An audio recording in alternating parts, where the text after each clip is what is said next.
Congress high command Telangana రాష్ట్ర కాంగ్రెస్ నాయకులపైన కొంత serious అవుతున్న నేపథ్యం కనబడతా ఉంది. ముఖ్యంగా మాజీ మంత్రి జీవన్ రెడ్డిపై కాంగ్రెస్ అధిష్టానం మండిపడుతున్న నేపథ్యం కనబడతా ఉంది. మున్సిపల్ ఎన్నికల్లో అత్యధిక స్థానాలు గెలవాలన్నంటూ ఆ హైకమాండ్ అయితే ఇటు రాష్ట్ర కాంగ్రెస్ అధినేతలకైతే చెప్పడం అయితే జరిగింది. దాంట్లో భాగంగానే ఇక్కడున్న నేతలు కూడా మరి రెబల్ క్యాండిడేట్ ఉండకుండా అత్యధిక స్థానాలు కాంగ్రెస్ గెలవాలనే విధంగా కాంగ్రెస్ సంబంధించిన కార్యకర్తలకి టికెట్లు ఇస్తూ గెలిచే అభ్యర్థులకే టికెట్లు ఇస్తూ ముందుకెళ్తున్న పరిస్థితి కనబడతా ఉంది. కానీ మాజీ మంత్రి జీవన్ రెడ్డి మాత్రం కాంగ్రెస్ పార్టీ రూల్స్ కి అగెనెస్ట్ గా వెళ్తున్న పరిస్థితి కనబడతా ఉంది. కాంగ్రెస్ పార్టీ టికెట్ ఇచ్చిన అభ్యర్థుల తరపున ప్రచారం చేయకుండా తనకు సంబంధించిన అనుచరులకి స్వతంత్ర అభ్యర్థులుగా నిలబెట్టేసి రెబెల్ క్యాండిడేట్ ని మరి కాంగ్రెస్ అభ్యర్థులను నిలబెట్టి జగిత్యాల్లో అక్కడ మున్సిపల్ సంబంధించిన ఎన్నికల ప్రచారం చేస్తున్న పరిస్థితి కనబడతా ఉంది.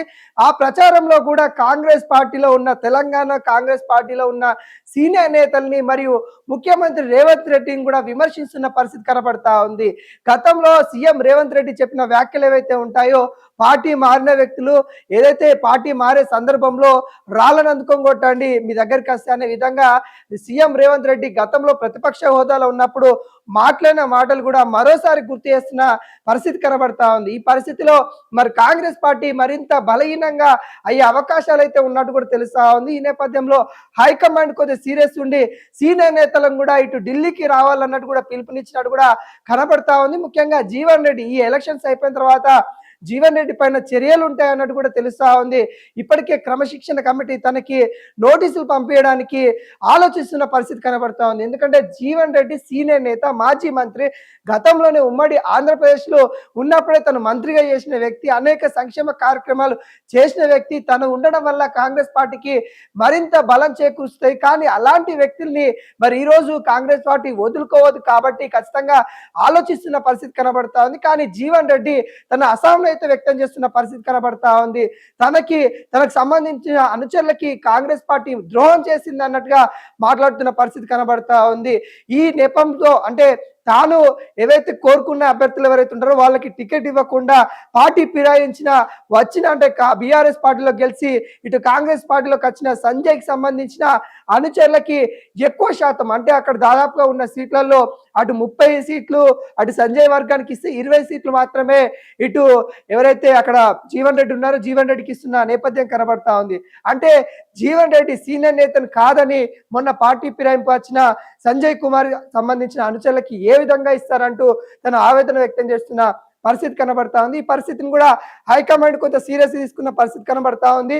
ఈ పరిస్థితిలో మరి జీవన్ రెడ్డి పైన చర్యలు తీసుకుందామా లేదా అన్నట్టుగా ఆలోచిస్తున్న పరిస్థితి కనబడతా ఉంది. కాంగ్రెస్ పార్టీ అధిష్టానం కూడా క్రమశిక్షణ మల్లు రవి గారితో కూడా సంప్రదింపులు చేసినట్టు కూడా తెలుస్తా ఉంది.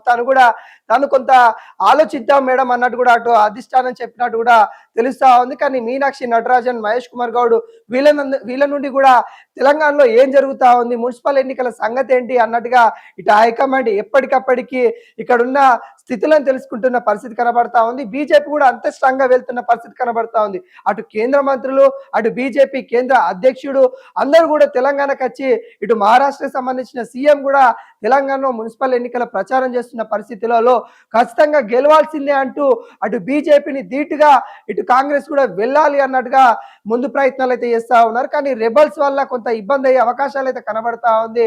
ఇక బీఆర్ఎస్ మాత్రము తమకున్న స్థానాలు కాపాడుకోవాలనే ప్రయత్నం చేస్తా ఉన్న నేపథ్యం అయితే కనబడతా ఉంది. తన గతంలో మెరుగైన స్థానాల్లో బీఆర్ఎస్ పార్టీ గెలవడం అయితే జరిగింది. ఇప్పుడు కూడా అదేవిధంగా ఈ మున్సిపల్ సంబంధించిన ఎలక్షన్ లో గెలవాలంటూ అటు వర్కింగ్ ప్రెసిడెంట్ కేటీఆర్ మరి సీనియర్ నేతలు హరీష్ రావు వీరంతా కూడా ప్రచారం చేస్తున్న నేపథ్యం కనబడతా ఉంది. ఈ అన్ని పరిస్థితులలో కాంగ్రెస్ పార్టీకి సంబంధించిన రెబల్ క్యాండిడేట్స్ పోటీలో ఉండడం కొంత కాంగ్రెస్ పార్టీకి మరింత బలహీనంగా అయ్యే అవకాశాలు అయితే కనబడతా ఉంది.